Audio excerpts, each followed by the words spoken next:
Good morning. Welcome to the beta version of ScamDamNation, a podcast dedicated to people, men, women, teenagers, kids, if they're on the internet, who have been scammed. Sponsored by Passionate World Talk Radio Network to educate, to enlighten, to entertain. Recently, host Lillian Cauldwell, with her podcast, Lest We Forget Historical, has been doing a mini-series on scams. And she started out on Lest We Forget Historical with political scams, with candidates and previous presidents, members of the Congress and Senate, who have delivered scam information, false information, misleading information, or creative made-up information to the American public. And not only have they done that, but they have reinterpreted the law to allow them to do these scams to the U.S. citizens because A, they believe they're above the law, B, that they are morally corrupt. They may be also financially corrupt, but that's another story. Morally corrupt. They behave in a manner that a normal average citizen of this country cannot do. And thirdly, many of them get away with it because people do not call and inform the authorities to warn them that these people are scamming the public. How nice for them. Unfortunately, the normal everyday citizen within the United States or foreign countries do not have that extra white space to retreat into and claim the fifth, saying they're not saying anything or they can't be held accountable nor responsible for their actions. Why this program? Because I am a victim of being scammed twice, especially in the romance department. And you're saying, really? You're pretty streetwise. What happened? Well, the point of the matter is it happened. One was from a virtually unknown guy who we struck up a great conversation, and another one who claimed he was a certain actor, actress, and they wanted to talk to me. Well, let me tell you something. If you read the Microsoft news programs or The Edge or even Firefox or any other internet newspaper online, they talk about scams all the time. And not only do they talk about scams, but they talk about companies who are being used as a way to scam you as well, even though they are not the real company. So how does one protect themselves? I'm hoping through this journey of beta podcast programs, we can explore that.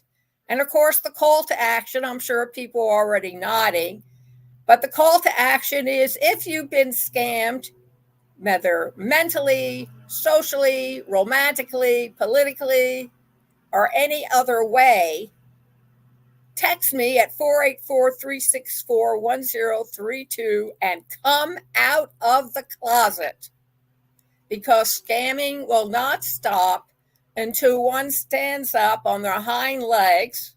After all, we are human animals. And say, I've been scammed and I am not going to take it anymore. Thank you, Clint Eastwood. Because if you do not speak up and out against it, it will continue. And let's face it, folks, it's $1 trillion business. And those scammers are now using artificial intelligence, like the rest of us, to make their scams even more plausible.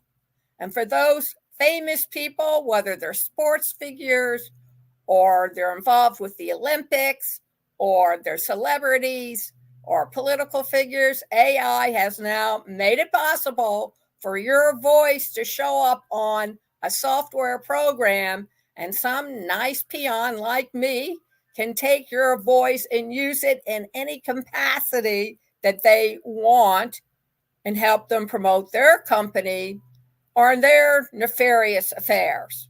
Something famous people you should be aware of, because you may show up in an audio somewhere for some kind of pornography or white slavery. Something for you people to consider and find out from your lawyer or who's ever representing you, your agent, of how to protect yourself from the nefarious uses of AI.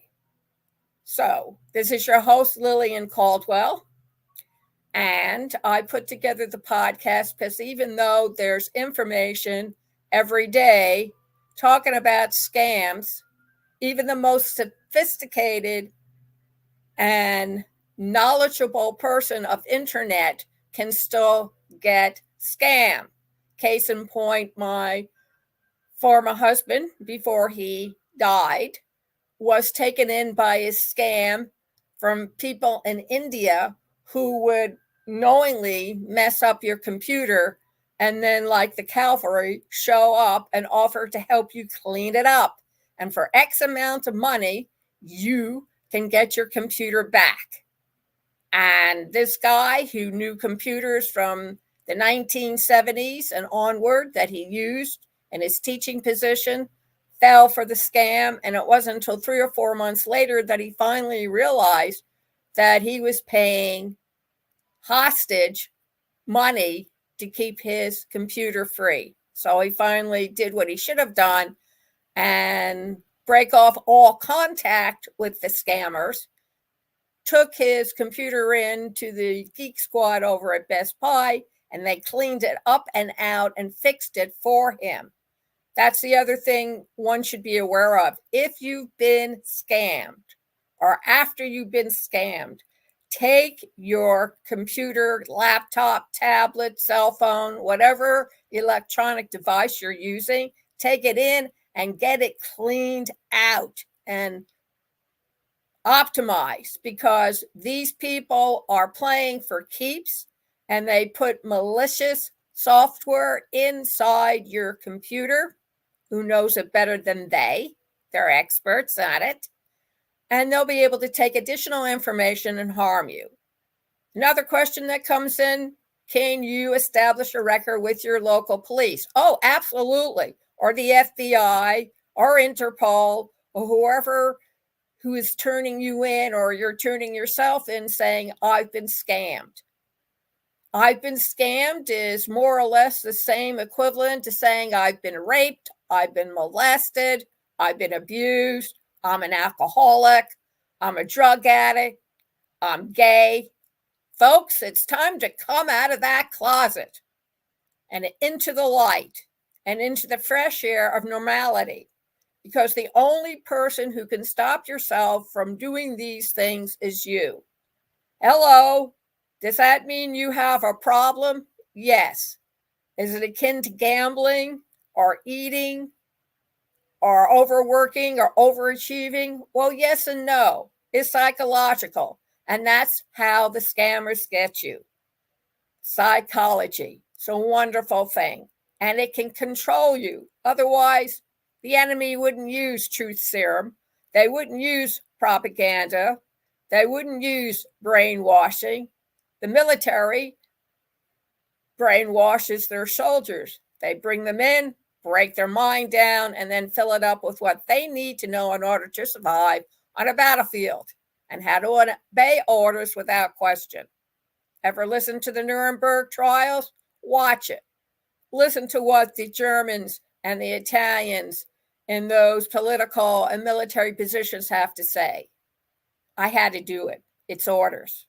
Well, let me tell you something. Being scammed is not something you have to go through repeatedly. Unfortunately for me, I was taken in twice. I was duped. Is it a good experience? No, because the people who are out there and love you, who want to protect you, and depending on what age you are, can have some very serious ramifications. Now, during the course of the next episode, I'm going to introduce to you prevention and people you can contact and places with your URLs. So make sure you write them down. Now, each state has a scam unit set up. In fact, there have been several books written on the subject. And of course, like I say, if you're on the internet, there are daily articles about the different scams that are being perpetuated on some of the most sophisticated people that I know, women. Women seem to be their ideal targets for various and sundry reasons that we will explore and go into. So if you have a scam story to tell, don't be ashamed. Own it. Deal with it. Get over it. But keep it always fresh and around you to remind you what can happen if you don't have your keys out and you're not walking with purpose. The first time I went to New York City by myself, I was 9 years old. My father took me by train into the subway system of Jamaica, which is halfway between Long Island and New York City, and purposely got me lost and said, now find your way home. And I eventually did. It took me a couple of hours, but I did get home. And it taught me that you have to keep not only your outer eyes alert and aware, but your inner eyes as well. And of course, in those days, it was kinder and gentler. I wouldn't let a 9-year-old loose at Jamaica again in 2024 because I probably will never see that child again. But back during the 1950s, you could do that sort of thing. It was the same philosophy my father had with swimming. You throw you out in the middle of the Atlantic Ocean at Jones Beach and watch you swim in with the waves. I wouldn't do that again, what with the undertows. However, I digress. So join me every Wednesday at 3 p.m. when host Lillian Cauldwell, that's me, does an episode on ScamDamNation, talking about being scammed, what to look out for, how to report yourself in, and remember, there are things you can do to stop the madness. And if you've been scammed on any level, text me 484-364-1032, name, email, phone number, good time to call. Let's discuss, and I'll get you onto the program. Thank you very much for joining me this afternoon. And remember, ScamDamNation. You can make a difference. Get out of the closet and take a good look around.